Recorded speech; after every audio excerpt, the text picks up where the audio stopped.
I'm here as a third-party intervener and a special appearance. Again, that's on him. Mr. Lester, I've muted your device, Mr. Lester, because you are being disruptive. I am going to hold you in contempt and sentence you to 93 days in jail. Let me do one thing at a time. Your constant interrupting me. I'm just tired, man. I'm tired. Stop interrupting me, Mr. Lester.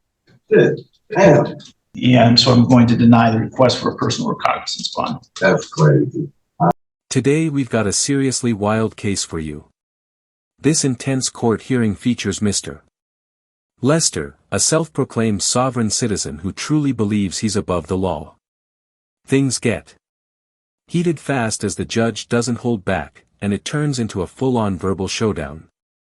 Quick reality check: claiming to be a sovereign citizen doesn't exempt anyone from legal responsibilities, and the court makes that very clear. Even his own attorney ends up stepping away, and honestly, you'll see exactly why. Drop your thoughts on these sovereign citizen cases below, and let's get into this chaotic hearing. Today for a pretrial hearing in this case, and we are proceeding today by video conference and also in person. We are, or first let me ask the attorneys to place their appearance on the record, beginning with Ms. McClure. B.B. McClure on behalf of the people.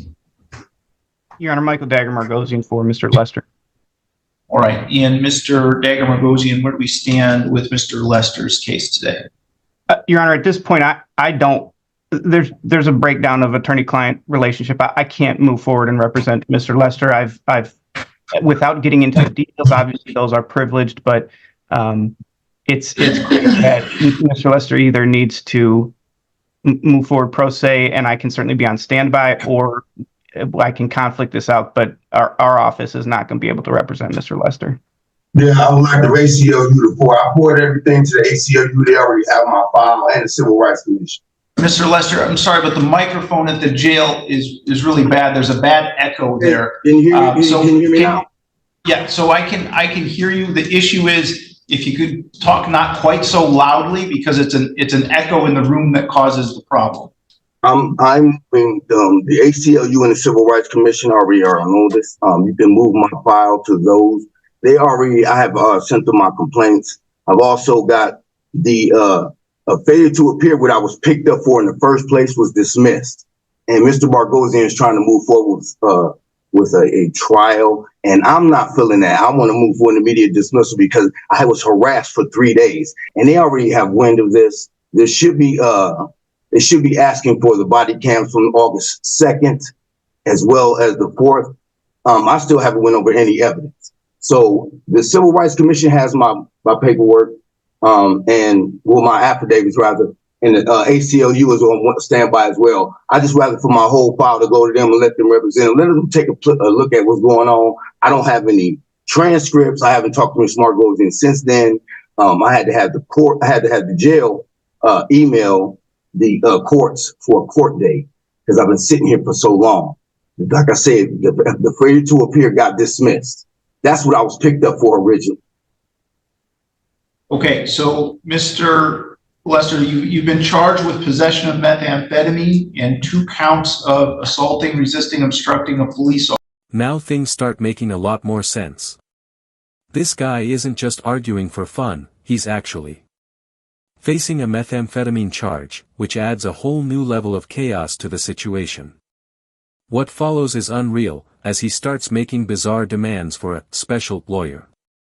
It's like watching someone completely detached from reality trying to negotiate their way out. Let me know what you think so far, because this situation only gets more intense from here. Let's jump back in. You have previously been represented by the public defender's office, and they are requesting to withdraw as your attorney at this point. If that were to happen, another attorney would be assigned to you. I just said the ACLU. I don't know what part of that nobody understands, but the ACLU is on standby as well as the Civil Rights Commission. I said it again. You can forward that all over there to them, and they'll take the case without no money. You know it like all right. I know it. So, Mr. Lester, those That is not an option that I have, to send this case over to the ACLU. If you want the ACLU. I do though, because I do though. So let's get that understood. Now I have that opportunity to do that, and I'm requesting that on record. Okay, you can request that, but the court is not in a position to do that. If you want someone else to represent. I am, sir. That's what I'm trying to tell you. It's not simple as you just putting the case together and sending it to him. It's not even you. Mr. Margosian can do it. It's not even your office that needs to do it. Mr. Lester, please don't interrupt me when I'm talking to you. Right. Here we go. All right. Right now, the public defender's office represents you. No, they don't. He just said he didn't want to represent you. All right, Mr. Lester is off camera. I don't know whether he's still in the room. I'm standing right here. I can hear every word. I'm here as a third-party intervener and a special appearance. All right, Mr. Lester, are you in agreement with Mr. Dagger Margosian's request to withdraw from your case? That's on him. Like I said before, I wanted to go to the ACLU or the Civil Rights Commission. I'm going to say it again for the court of record. They are on standby.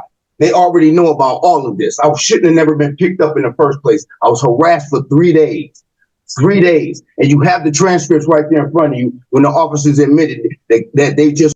At this point, he's claiming that the officers targeted and harassed him for days. But honestly, based on how he's acting in court, it feels like he's been the one causing problems for everyone around him, including the judge. It's wild to watch someone try to play the victim while making everything more difficult at the same time.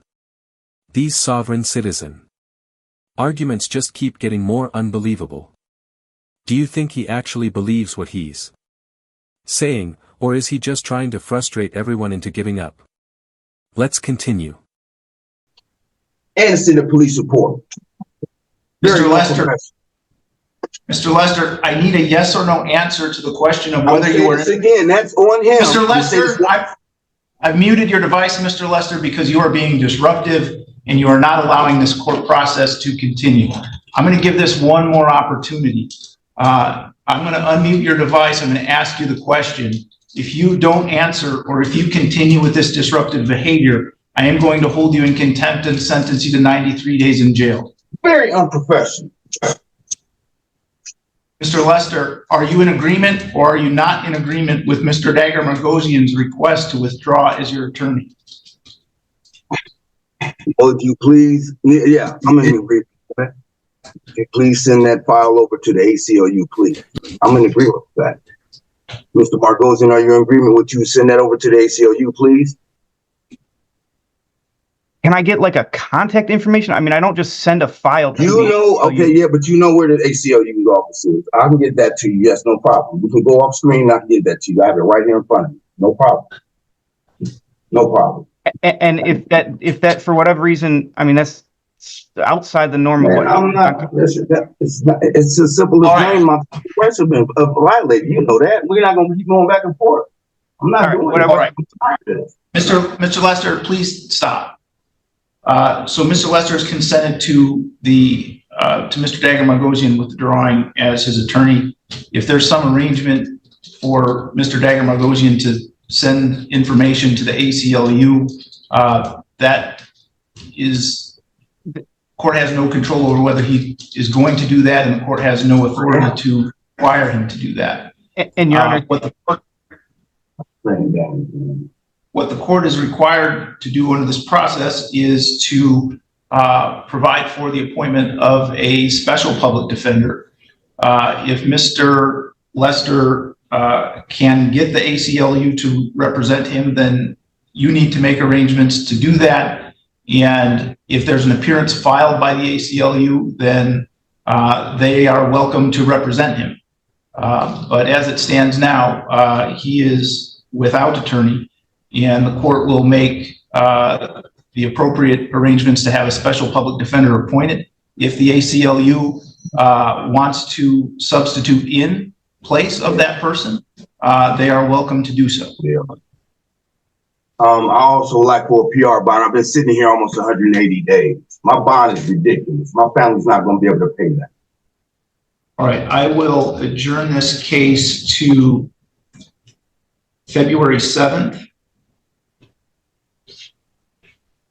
I'm requesting a bond, please, for the court of record. Mr. Lester, let me do one thing at a time. You're constant interrupting me. I'm just tired, man. I'm tired, Mr. Stop interrupting. You really have to wonder, is this guy serious, or is he putting on some kind of act? Because if he had simply cooperated and worked with his attorney, there's a good chance he'd already be out on probation. Instead, it feels like he's intentionally making things worse. Almost like he wants to stay in jail longer.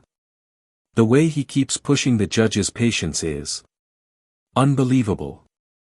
Contempt of court is no small matter, it can add serious time to a sentence. But he just keeps going, almost like he's aiming to win an award for the most disruptive defendant ever. Just wait, because things are about to reach a breaking point. How did it, man? Pretrial is adjourned to February 7th at 8:15 a.m. Mr. Lester has made a request for a personal recognizance bond. Court has addressed the issue of bond with Mr. Lester numerous times previously. My decision on bond and reasons for it at this point have not changed. Supposed to be professional. Mr. Lester currently has a Too expensive, sir. Too expensive. Mr. Lester currently has a $5,000 cash or surety bond in this case, and that is appropriate, in my opinion, to assure his further appearances at this court. And so I'm going to deny the request for a personal recognizance bond. That's crazy. Because I ain't white. Mr. Mark, go Mr. Lester. All right, you know what, Mr. Lester, stop. No. I muted your device, Mr. Lester. You have been warned repeatedly by me in this hearing as well as in other hearings. You are in contempt of this court as a result of your behavior here today. It's a sentence of the court that you served 93 days in the Lenawee County Jail. There's no further information that the court needs to find the contempt. It was directed in the presence of the court and after being warned numerous times. So, Mr. Lester, you can let the officer that's with you know that you are done with court for today. I will put the device in the waiting room until you are gone. And then he takes it even further by accusing the judge of being biased, with no evidence to back it up. That's probably the fastest way to make a bad situation even worse. At this stage, it really feels like he's blaming everyone else for his own actions. What's surprising, though, is how calm the judge remains for most of the hearing despite all the chaos. Eventually, a contempt charge comes into play, and honestly, it felt long overdue. Given his behavior, he might be spending even more time behind bars, and that might be the only thing that finally gets through to him.